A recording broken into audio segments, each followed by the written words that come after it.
आज की विपणन विचारधारा में किस प्रकार के विक्रेता को उपयुक्त माना जाता है? Which type of sales person fits better with today's market concept? मेहनती विक्रेता, अधिक खुशी प्रदान करने वाला, अंतर्मुखी यानी कि इंट्रोवर्ट या फिर समस्या का समाधान करने वाला? तो आज की हमारी विपणन विचारधारा के अनुसार समस्या का समाधान करने वाला विक्रेता ही उपयुक्त माना जाता है, यानी कि सेल्स पर्सन जो प्रॉब्लम सॉल्वर हो।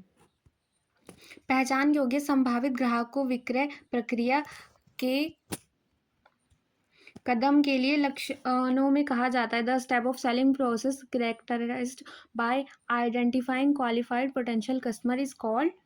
क्या स्टेप कहा जाता है? प्रोस्पेक्टिंग। यानी कि हम क्या करते हैं, प्रोस्पेक्टिंग में पहले ही अपनी संभावनाएं लगाते हैं कि क्या वो हमारा पोटेंशियल कस्टमर हो सकता है। अनुसंधान के अनुसार विक्रय शक्ति के लिए सर्वाधिक प्रचलित क्षतिपूरक कार्यक्रम है। According to research the most popular compensation program for sales force is.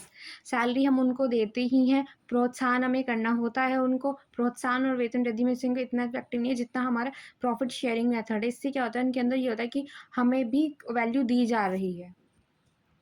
निम्नलिखित में से कौन से परीक्षण के पश्चात की टेक्निक नहीं है, यानी कि कौन सी पोस्ट टेस्टिंग टेक्निक नहीं है एडवर्टाइजमेंट की? तो हमारा सेल्स टेस्ट क्या होगा, जब हम सेल्स कर लेंगे उसके बाद टेस्ट होगा। तो हमारी ये भी पहले नहीं हो रही है, बाद में कर रहे हैं हम उसको। फिर उसके बाद ध्यान केंद्रित यानी कि फोकस ग्रुप हम कब बनाते हैं, बाद में बनाते हैं।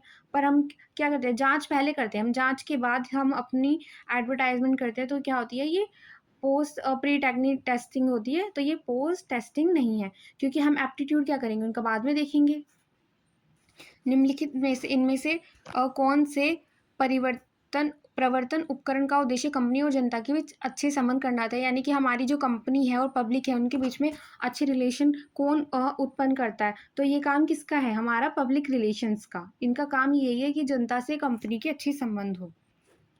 समाचार पत्र एवं डैश मीडिया के दो प्रमुख प्रकार हैं, यानी कि न्यूज़पेपर और कौन सी चीज़ हमारी मीडिया के प्रकार है?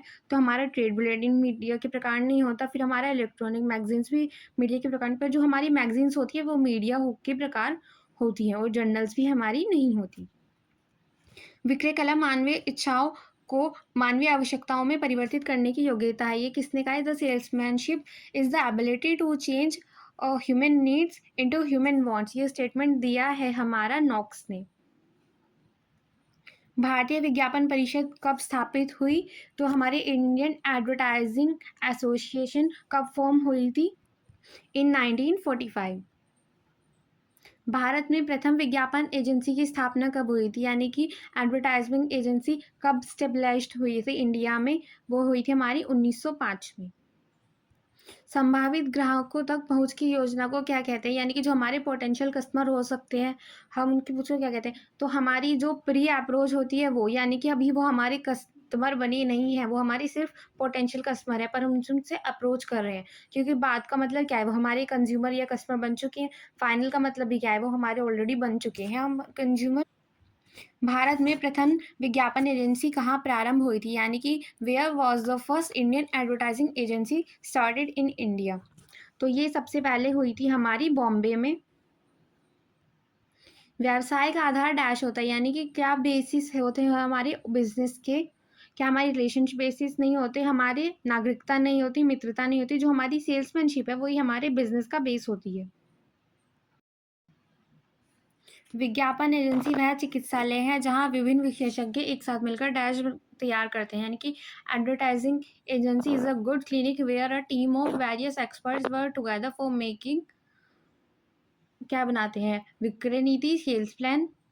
उत्पादन नीति नहीं, वो उत्पादन नीति प्रोडक्शन प्लान भी नहीं बनाते, वो बनाते हैं एडवर्टाइजमेंट प्लान। बिक्री लक्ष्यों का वह भाग होता है जो किसी विक्रय इकाई या विक्रय क्षेत्र के लिए निर्धारित किया जाता है। तो जो हमारी सेल्स यूनिट और सेल्स टेरिटरी होती है उनके लिए क्या हमारा असाइन किया जाता है, वो होता है हमारा सेल्स कोटा हमारा। अब बैंकों द्वारा दिए गए विज्ञापन कहलाते हैं जिनके, यानी कि जो एडवर्टाइजमेंट बैंक द्वारा किए जाते हैं वो हमारे कमर्शियल नहीं होते, ना वो हमारे ट्रेड एडवर्टाइजमेंट होते हैं, इंडिविजुअल एडवर्टाइजमेंट भी नहीं होते, वो होते हैं फाइनेंशियल। विज्ञापन बजट तैयार किया जाता है 3 माह के लिए, 1 वर्ष के लिए, असीमित समय के लिए, या फिर विपणन विज्ञापन योजना के अनुसार, यानी कि अकॉर्डिंग टू एडवर्टाइजमेंट प्लान। तो हमारा जो बजट होता है वो अकॉर्डिंग टू एडवर्टाइजमेंट प्लान के, जितने टाइम के लिए हम एडवर्टाइजमेंट करें उस अकॉर्डिंग हम बजट बनाएंगे। आधुनिक युग में उपभोक्ता होता है। In the present era consumer is black भेड़, ब्लैक हॉर्स यानी कि काला घोड़ा भी नहीं होता, सफ़ेद हाथी भी नहीं होता, वो होता है किंग ऑफ द मार्केट। विक्रय कार्य इस रूप में एक विज्ञापन है कि एक व्यक्ति का प्रभाव एक व्यक्ति के मस्तिष्क से दूसरे व्यक्ति को प्रभावित करता है। यानी कि salesmanship is a science in the sense that one human mind influence another human mind. तो क्या होता है, यही होता है हमारा जो एडवर्टाइजमेंट है, जो हमारी सेल्समैनशिप है, उससे हम क्या करते हैं, दूसरे लोगों को इन्फ्लुएंस करते हैं। भावनात्मक एवं प्रेरणापूर्ण क्रय उद्देश्य के जनक होने, यानी कि किन्होंने प्रोपाउंड किया है इमोशनल और रेशनल बाइंग मोटिव्स को, ये किया है एम.टी. कॉपलैंड ने। किसने कहा विक्रय पूर्वानुमान सभी कार्यों का आरंभिक बिंदु है? Who said sales forecasting is the initial point of all works? Stanton, Canfield and Still, Philip Kotler या C.E. स्टिल्टन? तो ये कहा है स्टैंटन ने। निम्नलिखित में से कौन सा कारक मनोवैज्ञानिक नहीं है जो कि उपभोक्ता व्यवहार को प्रभावित करते हैं? यानी कि कौन सा जो हमारा पॉइंट है इनमें जो साइकोलॉजिकल फैक्टर नहीं है कंज्यूमर बिहेवियर का? तो हमारी जो आवश्यकताएं होती है वो भी हमारा साइकोलॉजिकल फैक्टर होती है।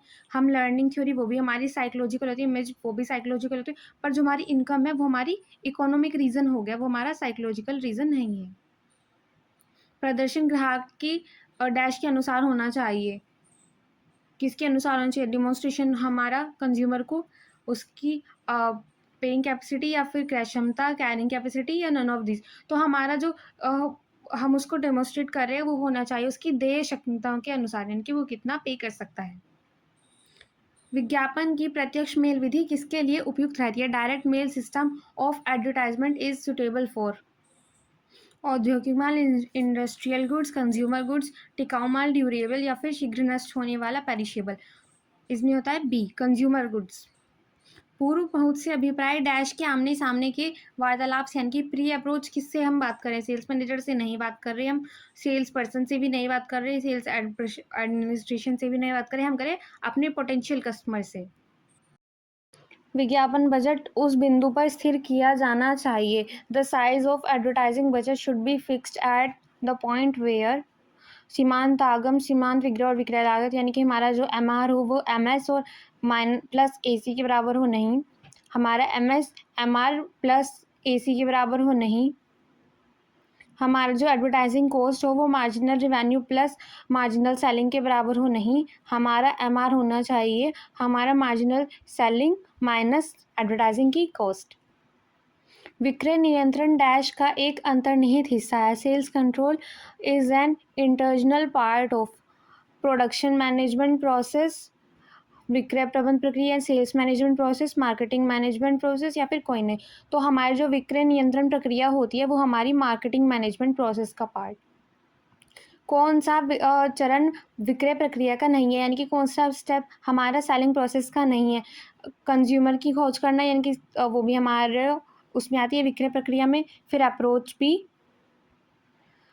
क्लोजिंग द सेल्स यानी कि विक्रय का समापन करना, वो भी हमारी विक्रय प्रक्रिया में आती है, पर हमारी जो आफ्टर सेल सर्विस होती है वो हमारी विक्रय प्रक्रिया में नहीं आती। भारत में नेशनल काउंसिल ऑफ एडवर्टाइजमेंट की स्थापना, एजेंसी की स्थापना कब हुई थी, यानी कि कब एस्टेब्लिश हुई थी?